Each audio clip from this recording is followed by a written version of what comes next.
This presentation is for the Action Research Multimedia presentation by Heather Mass in 8Y43 Section 2 for Brock University.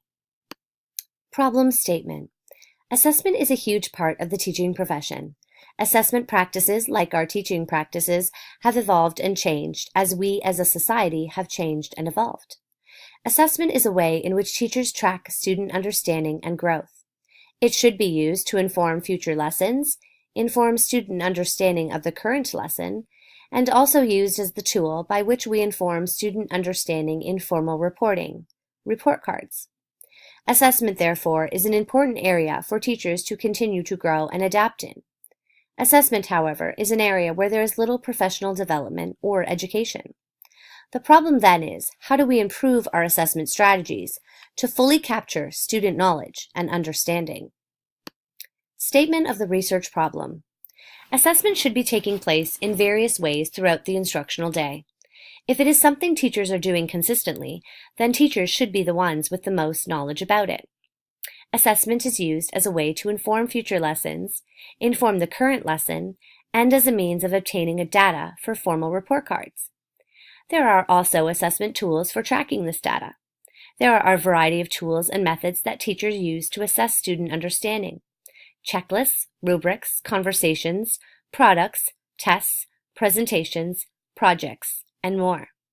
These tools or methods provide the teacher with information about student understanding, progress, next steps, as well as teacher effectiveness. With all this information around assessment, how does one truly understand all the various and intricately diverse ways of assessing? Why are some teachers more prone to use a test to assess knowledge, while others use project-based assessment?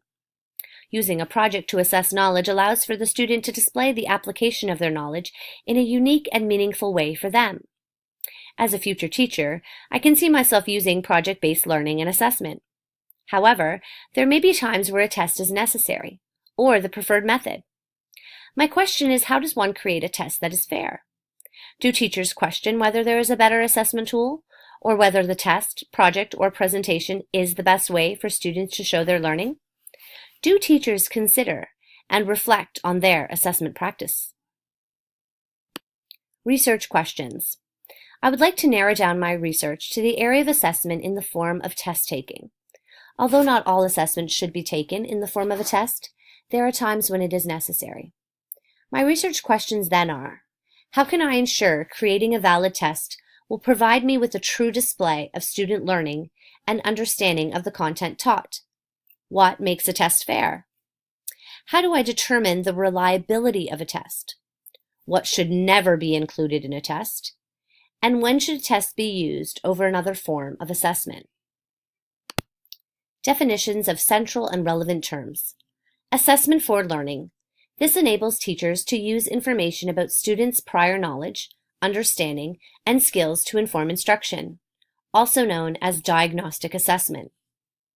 Assessment as learning involves students in the learning process, where they monitor their own progress, ask questions, and practice their skills, also known as formative assessment.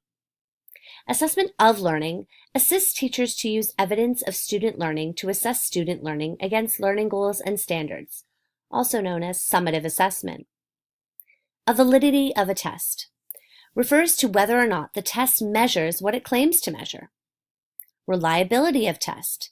Is the test consistent and reproducible, reaching the same conclusions at different times of administration? Fairness of test. Is the test free of bias, appropriate for all regardless of race, age, gender, or religion? Literature summary.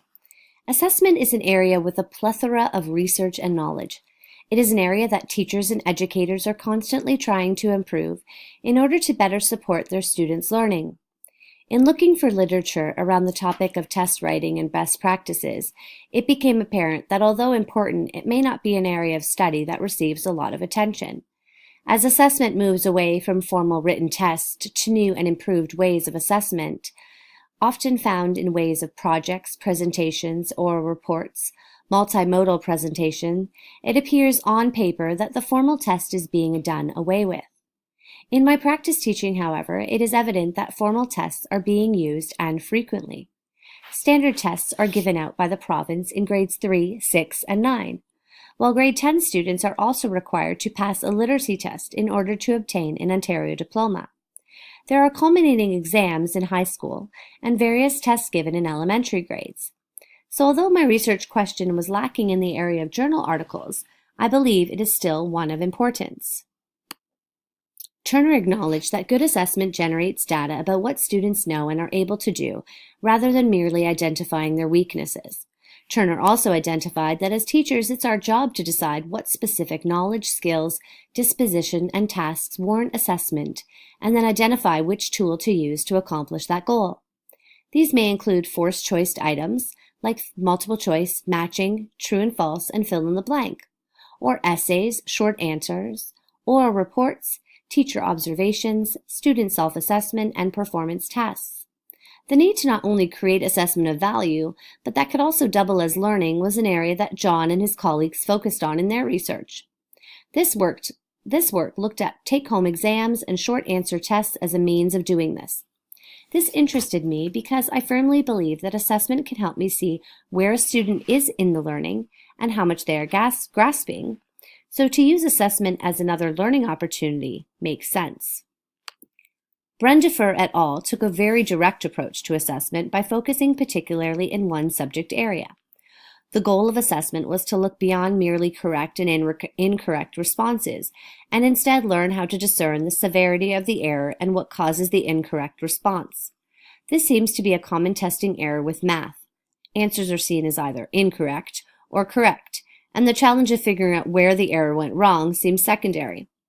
The challenge this article posed was to focus on developing mathematical thinking in students, so they can justify their own reasoning and the reasoning of others. I'm wondering how this concept can be transferred into test writing. Perhaps giving them a question with the wrong or right answer and having them critically analyze it, looking for student understanding. This is definitely something to think about. The last two articles were very practically written. They were designed and written for teachers in the field for best practices around their test writing abilities.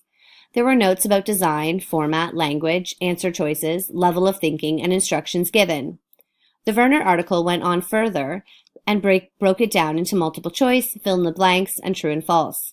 It included suggestions for starting the test out easy and increasing with difficulty. It also mentioned the need for multiple tests to accommodate the various learners in the classroom. The article also reminded educators to give the students opportunity to experience all the types of questions that may be on the test prior to it. The emphasis to do as much as you can to relieve the student's stress and writing good test questions that test their knowledge at its best. Although I was hoping for more substantive articles around testing and best practices, I realized that there is something to gain from all of the articles.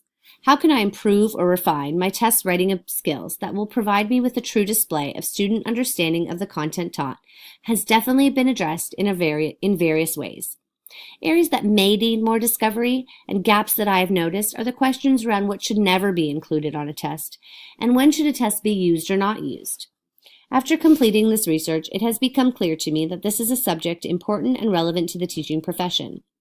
As educators, are we taking stock of our practices and truly looking for authentic and meaningful assessment?